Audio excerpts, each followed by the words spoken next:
Hello friends, মিঠুর পাকশালায় আপনাদের সবাইকে স্বাগত। আজ আমি 1 কাপ বেসন ও 1 কাপ চিড়ে দিয়ে ভীষণই টেস্টি একটা রেসিপি আপনাদের সাথে শেয়ার করছি। এই জন্য প্রথমে মেজারিং কাপ মেপে 1 কাপ পরিমাণে বেসন নিয়েছি, এরপর 1 কাপ পরিমাণে জল নিয়েছি। সেই জলটা অল্প অল্প করে দিয়ে এটা একটা বেশ পাতলা মতো ব্যাটার রেডি করে নেব।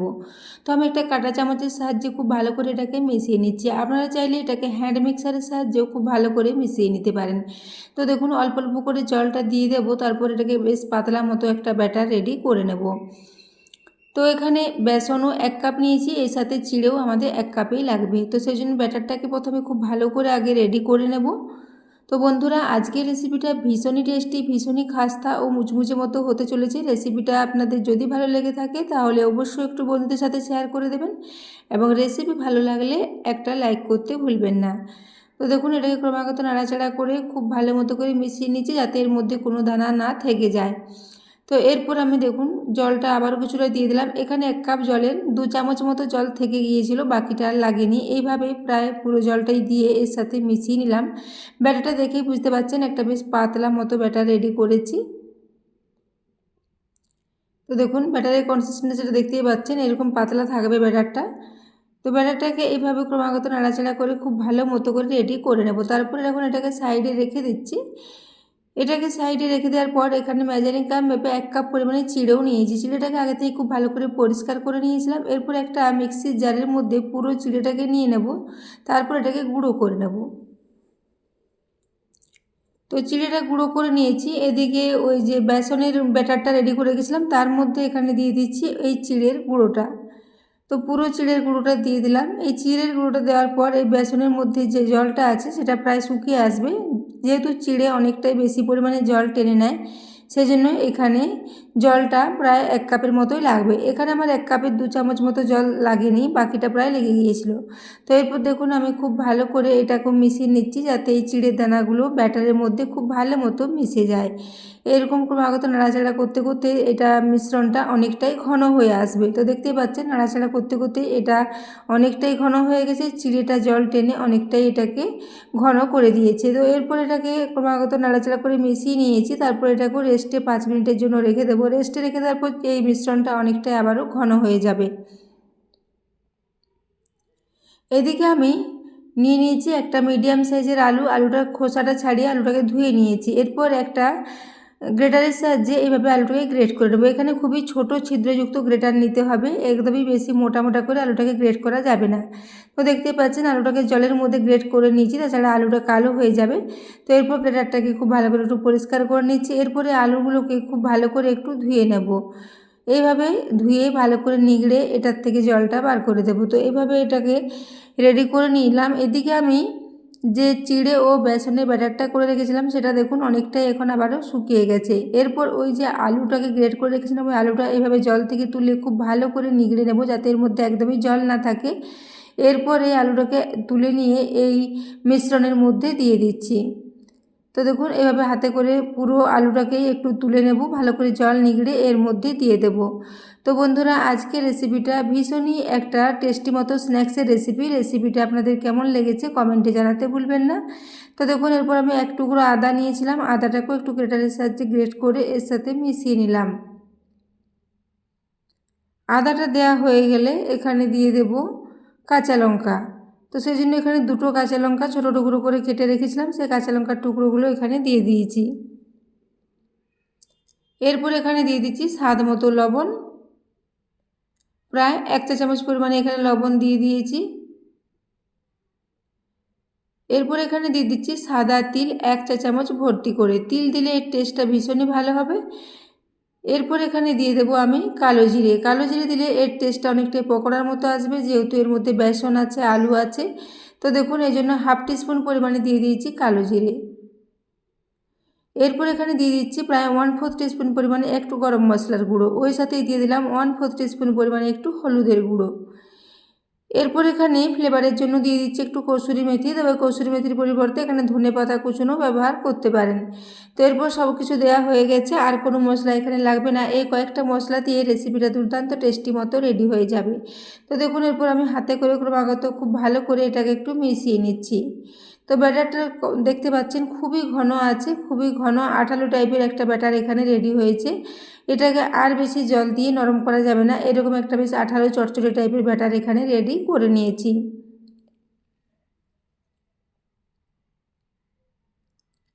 তো বন্ধুরা, আজকের এই রেসিপিটা আপনারা টিফিনের জন্য বানিয়ে নিতে পারেন বা বিকেলে চায়ের সাথে হালকা ফুলকা স্ন্যাক্স হিসাবে এটাকে ট্রাই করতে পারেন, ভীষণই ভালো লাগবে। তো এইভাবে বাড়িতে আপনারা তৈরি করে নিতে পারেন খুব সহজেই একটা পকোড়ার রেসিপি। তো এই রেসিপিটা আপনারা বিকেলে চায়ের সাথে বা বাড়িতে কোনো গেস্ট আসলো তাদেরকে এইভাবে চায়ের সাথে সার্ভ করতে পারেন, খেতে ভীষণই টেস্টি লাগবে। তো আমি দেখুন হাতে করে ক্রমাগত নাড়াচাড়া করে এটাকে খুব ভালো মতো করে মিশিয়ে নিচ্ছি। প্রায় 2 থেকে 3 মিনিট মতো সময় নিয়ে এটাকে খুব ভালো করে মিক্স করে নিয়েছি।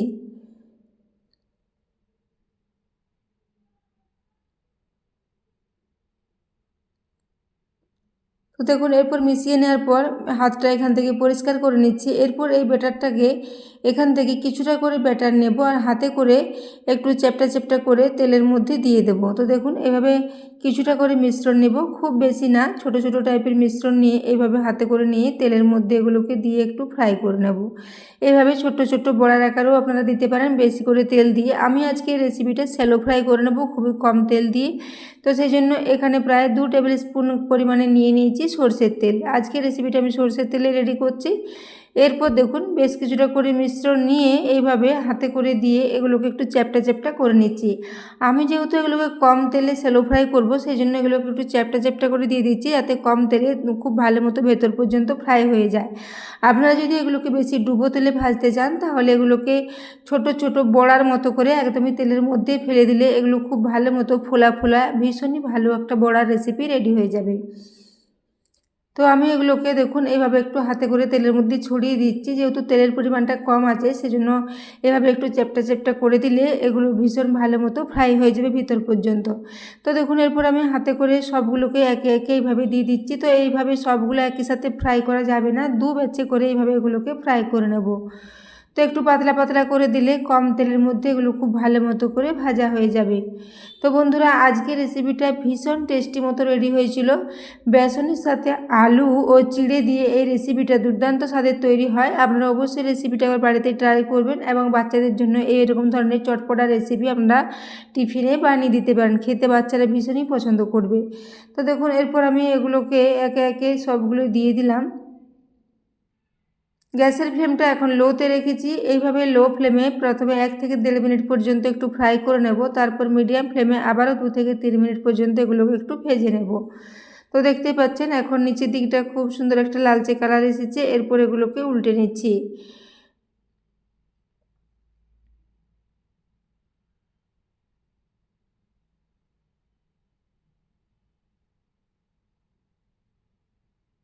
তো এইভাবে সবগুলোকে উল্টে নিয়েছি।